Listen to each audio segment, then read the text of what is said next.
Hello, I'm Severin Suzuki speaking for ECHO, the Environmental Children's Organization. We're a group of 12 and 13-year-olds trying to make a difference. Vanessa Seti, Morgan Geisler, Michelle Quigg, and me.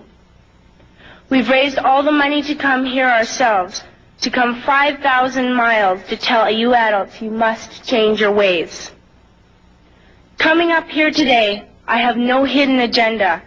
I am fighting for my future. Losing my future is not like losing an election or a few points on the stock market. I am here to speak for all generations to come.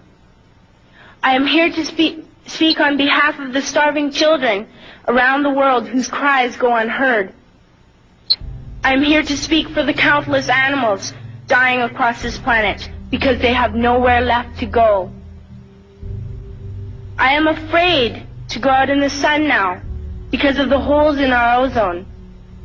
I am afraid to breathe the air because I don't know what chemicals are in it. I used to go fishing in Vancouver, my home, with my dad, until just a few years ago we found the fish full of cancers. And now we hear of animals and plants going extinct, every day vanishing forever. In my life, I have dreamt of seeing the great herds of wild animals, jungles and rainforests full of birds and butterflies. But now I wonder if they will even exist for my children to see. Did you have to worry of these things when you were my age? All this is happening before our eyes, and yet we act as if we have all the time we want and all the solutions.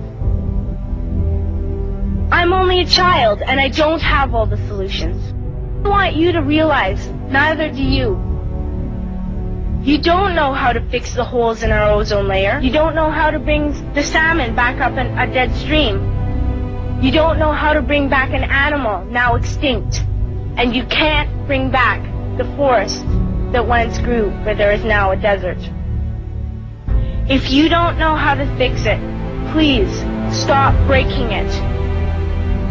Here, you may be delegates of your government, business people, organizers, reporters, or politicians, but really, your mothers and fathers, sisters and brothers, aunts and uncles, and all of you are someone's child. I'm only a child, yet I know we are all part of a family, 5 billion strong, in fact, 30 million species strong. And borders and governments will never change that.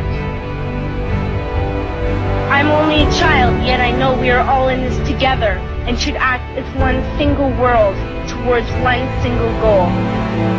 In my anger, I am not blind, and in my fear, I am not afraid of telling the world how I feel. In my country, we make so much waste. We buy and throw away, and yet northern countries will not share with the needy. Even when we have more than enough, we are afraid to share. We are afraid to let go of some of our wealth. In Canada, we live the privileged life, with plenty of food, water, and shelter. We have watches, bicycles, computers, and television sets. The list could go on for 2 days. 2 days ago, here in Brazil, we were shocked when we spent time with some children living on the streets. This is what one child told us. I wish I was rich. And if I were, I would give all the street children food, clothes, medicines, shelter, and love and affection. If a child on the streets who has nothing is willing to share, why are we who have everything still so greedy? I can't stop thinking that these are children my own age, that it makes a tremendous difference where you are born.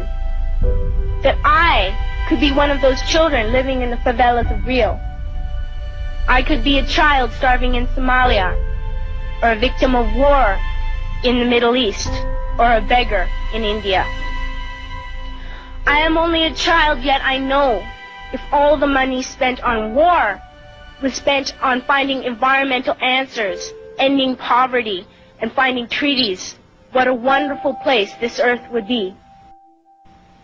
At school, even in kindergarten, you teach us how to behave in the world. You teach us not to fight with others, to work things out, to respect others, to clean up our mess, not to hurt other creatures, to share, not be